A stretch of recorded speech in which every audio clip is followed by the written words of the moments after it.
gawaadhidaas jiida bismillaah caadi maaha hantiilaana hay quruxdaas ilaahay dhameeyay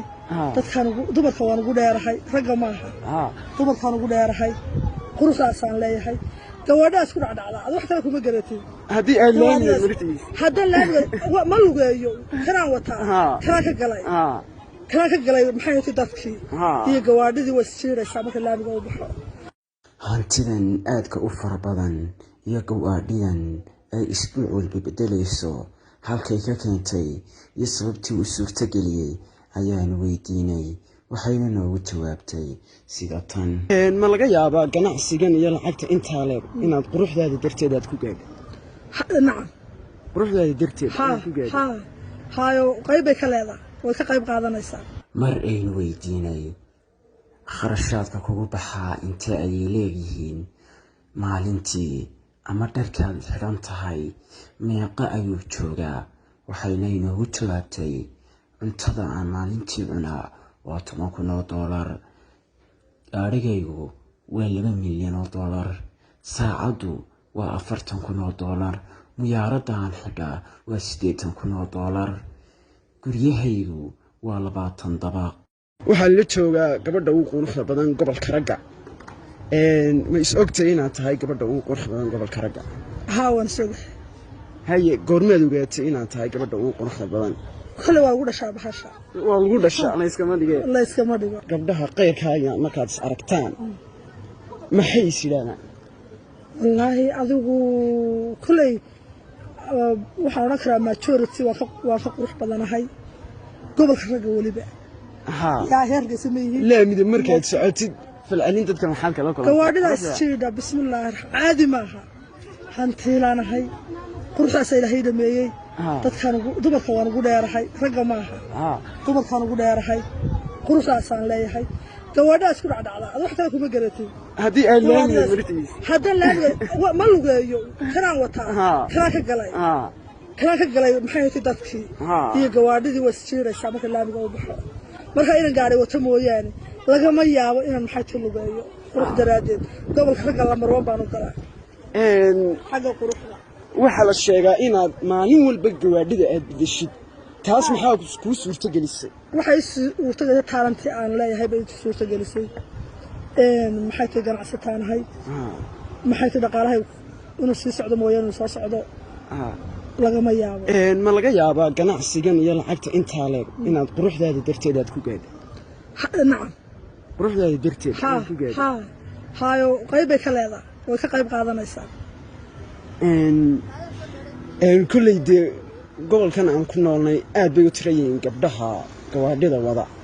maba joogaa maan dhihi lahaa hadday noqoto maba joogaa nacam gabadhii ugu horeysay xitaa halkaas iskoor kale ku xiran oo waxaa adatay gabadhii ugu horeysay ee gobolka ragga gaadhi ka haysa tii ugu horeysay ugu dambaysaa noqon doonaa insha Allah gobolka quruxdaada ma gobolka ragga oo qudhaataa mise waa guud ahaanba gobolka Soomaalida gobolka Soomaalida oo dhan ayaan odhan lahaa kulli aniga dee halkayga qof walba waxa la kitaab kumana la yiraahdo ayaa qoorta ugu jira ana waa is arkaaba dee maadaama maxay tahay dan sahal laamiga lugu ay gawaadhu jiirayso oo raggu maxay tahay soo dalaynayaan oo telefoonki jaam yahay gaara ka galay okay dhaqaalahaygu kor yahay marka Soomaaliland oo dhan baan odhan lahaa ama wadanka Soomaalidu degto dhan lambaraanta maxaa qaadataa maadaama ay dadkii ku soo xiijinayaan 50 lambar baa guriga yaala konton 50 lambar ayaad maraysaa maalintiiba mid cusub baad qaadataa maalintii mid cusub baad qaadataa laakiin qadiimi waa leeyahay dadka oo aan isku leefarka nahayde hantilayaasha dhaqaalaha haysta kuwa kala hadlaa qadiimigii hore fiicna waxa la sheegaa dadka dambe lambarada waan u badbedelaa ama lambarada iska hor dhaw kala ma qaata waxa la sheegaa in quruxdaada darteed ay rag badan u dhinteen arigaasna waxa ka jira kullu saad maqashay adiguba way u dhinteen nacam way u dhinteen marka nin aad ka aqbasho muu jira isaga xiriirkaas may waan ku wada hayaa maadaama aan ahay naag laandheera baan ahay waxa laandheera banaankiisa degay aan ahay marka inaan ka maxay haytay aan cid baa u joojin ay wada dhinteen banaamisanahay gabdhaha Soomaaliyeed ee quruxdaada ka maseersan maxaad iyaga fariin u diray wallaahi horta kulli maskaxda la iska soo waxa la iska dhisaa niyada la iska dhisaa koraa la isu qaadaa hankaagaa la sarraysiiyaa anigu waxaan ku gaadhay quruxda horta marka hore waa dhalasho marka labaadna hankaaga waa la sarraysiiyaa soomaalida ayaa waxa ku mahmaha dadaala jacbaas u gaadha waanu dhaafaa haddii aad ku darsato taalantii maskaxdaada iyo waxoogaa quruxa kuwa gaagaabanimo kuma jiraan waad qurux badantay waanad dheer tahay hantilina waa tahay intaas isukay galay intaas baa isku kaa galay ma la odhan karaa gabadhaas way nasiib badantay mise waa dadaal waxan dadaal iyo nasiib labadaba isku dar gabdhaha rajaynaya inay sidaadoo kale noqdaan ay taajiriin noqdaan oo qurux badnaadaan iyaga maxaad talo siin leh talo waxaan siin lahaa marka hore dhaqaala curiya marka labaadna isagaajiya hubkana ha dhigina